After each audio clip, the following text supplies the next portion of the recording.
சற்று முன் கிடைக்கப்பெற்ற மிக மிக முக்கியமான செய்தி ஒன்று வெளியாகியுள்ளது. திராவிட முன்னேற்ற கழகத்தின் தலைவரும் தமிழக முதல்வருமான ஸ்டாலின் அவர்களுக்கு வந்த மிகப்பெரிய ஒரு தலைவலி. 2026 சட்டமன்ற தேர்தலில் வெற்றி அடைவோமா என்ற ஒரு சந்தேகம் தற்பொழுது ஸ்டாலினுக்கு வந்துவிட்டது.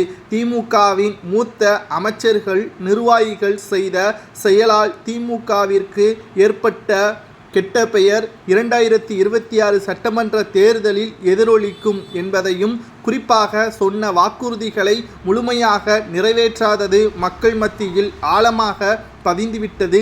4 முனை போட்டி, திமுகவிற்கு மிகப்பெரிய எதிர்ப்புகள் அனைத்தையும் தற்பொழுது ஒன்றாக மக்களிடம் எதிர்க்கட்சியினர்கள் கூறி வருவதால் 50 தொகுதிகளை தாண்டுவதே கடினம் என்ற தகவல் தற்பொழுது கிடைக்கப்பெற்றுள்ளது.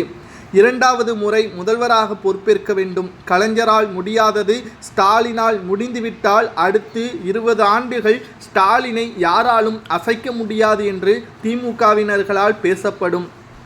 ஆனால் இந்த முறை 2026 சட்டசபை தேர்தலில் தற்பொழுது வெளியான கருத்து கணிப்பின் அடிப்படையில் தமிழக வெற்றிக்கழகம் 15% வாக்குகளை வைத்திருக்கிறது.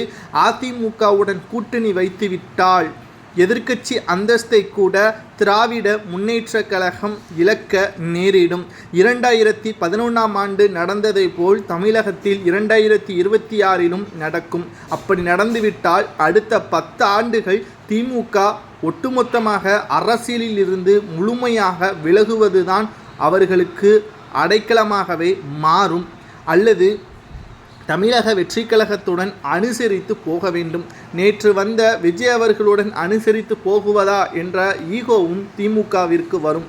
ஆக தமிழக வெற்றி கழகம் அதிமுகவை விட வேறு எந்த ஒரு கட்சியும் அவர்களுக்கு பாதுகாப்பு இருக்காது. அதாவது அதிமுகவும் வெற்றியடைய முடியாத நிலைமையும் ஏற்படும், தமிழக வெற்றி கழகமும் வெற்றியடைய முடியாத நிலைமை ஏற்படும். 2026 தேர்தலில் கூட்டணி வைத்தால் மட்டும்தான் ஆட்சி அமைக்க முடியும் என்ற ஒரு சூழல் உருவாகினால் நிச்சயம் அதிமுகவுடன் விஜய் அவர்கள் கூட்டணி வைப்பது உறுதிதான் என்ற தகவல் தற்பொழுது கிடைக்கப்பெற்றுள்ளது. ஏனென்றால் அரசியல் எதிரி திமுக தான் என்பதை அழுத்தம் திருத்தமாக விஜய் அவர்கள் கூறியுள்ளார்.